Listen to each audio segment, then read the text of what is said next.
Yo YouTube, what's going on? It's Highmma, and today we're going to be discussing the fights to make after UFC 303.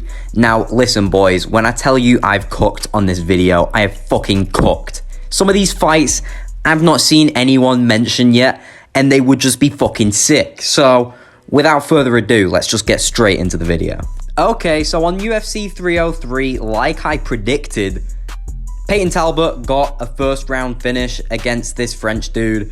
Fucking starched the guy like I said he would in my prediction video. He's looking super good in the bantamweight division right now, but I'm thinking, let's not just launch him up into the rankings. He's only had a couple fights in the UFC, just like another guy who was on the prelims of UFC 303. It was actually the first fight on the whole card, Vinicius Oliveira.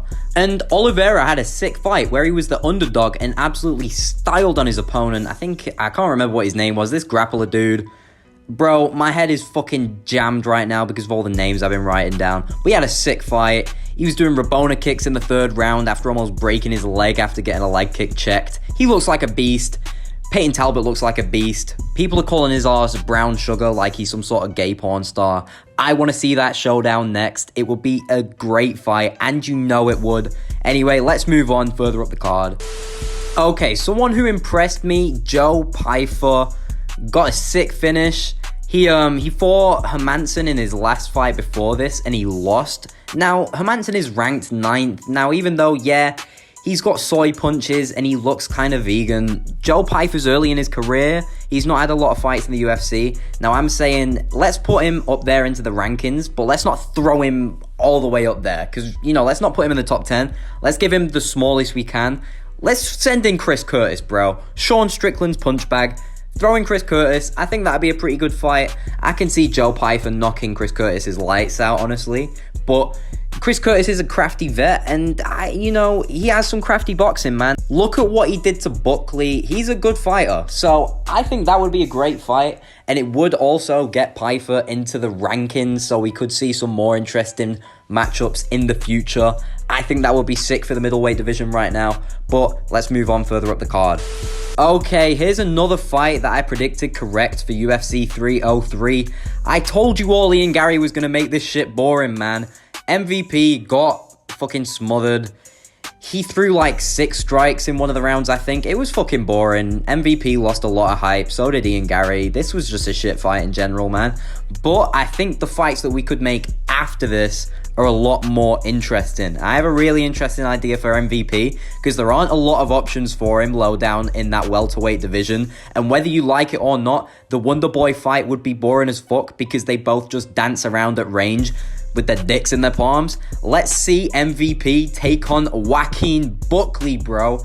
Buckley's got a lot of hype right now. MVP will be able to regain the hype he had back very quickly. He's a showman fighter. When the fight's right, he will do some crazy shit. Let's see MVP throw down with Buckley. Whoever wins that is going to get an immense amount of hype and get a super huge fight after that. You can just tell they have a lot of star power, so let's match them up together. That would be great for the welterweight division right now, low down in the rankings. So let's match them up, man. Let's bring our attention back to Ian Garry for a second. So he got the win. He's in the top 5 now. And I'm saying, we've not seen him against a grappler. You know, MVP has no grappling.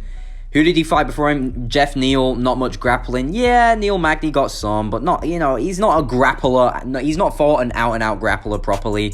I want to see him take on a good grappler, though, because he's training with Charles Oliveira, so you'd expect that his jiu-jitsu is of a high level, and he almost locked up MVP in that rear naked choke. So we can see that he's been training jiu-jitsu a lot. So let's throw him someone that's higher ranked than him, seeing as he's on a win streak. Let's give him Bilal Muhammad after he loses to Leon Edwards. Let's do this later in the year, in around December. Ian Garry's got a lot of hype. He wants to keep it going, even though the hype is kind of lost after the MVP fight, if I'm honest. But him and Bilal would be an interesting fight. I think there'd be some funny trash talk in the lead up. Let's see them throw down, man. I think Bilal could get the win if his grappling is better than Ian Garry's. Ian Garry could get the finish, though. I've got Leon finishing Bilal. If that does some exponential damage to Bilal's chin, then Ian Garry could take advantage of that and finish him as well. Let's see that fight, man. I think that'd be sick. I've seen people trying to match up Ian Gary with Shavkat. I don't think that's going to happen. I think they're going to do JDM and Shavkat. I've seen a couple people talking about Usman and Ian Gary, but I think Usman deserves someone a bit higher ranked, if I'm honest, for what he's done for the welterweight division. But let's carry on moving up the card.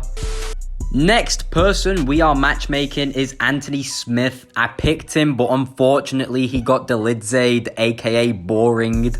That is a new word, boringed, because delized cannot do anything that is not boring. The guy I want to be seeing Anthony Smith fighting is Dominic Reyes.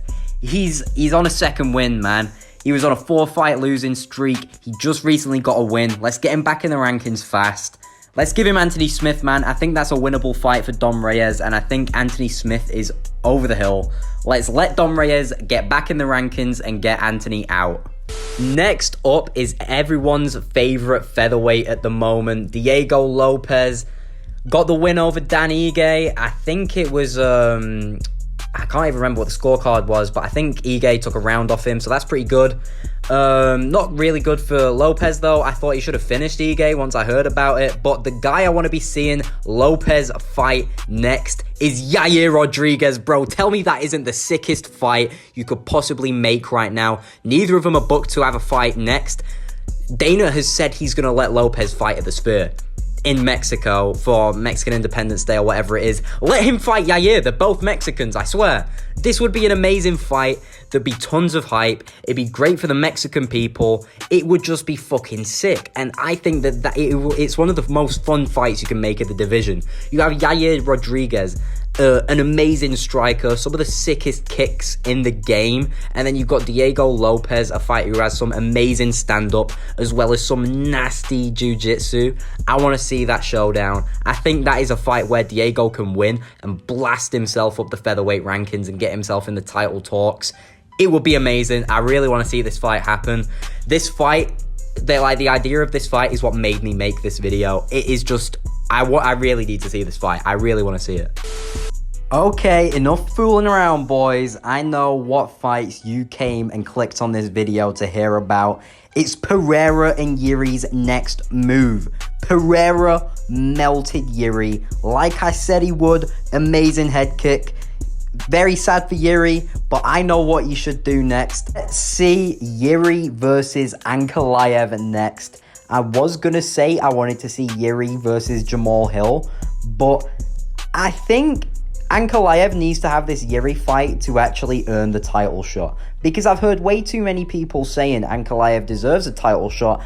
I don't think he does. Name me another 3 fights that he's had other than Johnny Walker. Are you still going? I bet you're not, because you can't. He's not got a good enough resume, especially not to be fighting the likes of Alex Pereira. So let's see how he does against Yuri. If Yuri wins, we can see what we can do with him. But yeah, Ankalaev versus Yuri next, I think is the best move. You know, Jamal Hill versus Yuri would be good as well, though. I would not complain at all if they booked that. But I think Ankalaev and Yuri will be a very interesting stylistic matchup. I'd like to see how Ankalaev's grappling fares against Yuri's just autistic, weird stand-up where he just runs forward. I think it'd be fucking sick. Let's see that fight. Back onto the main man, though. Alex Pereira. Now, he's got another fucking picture here because I have a lot to say about this guy.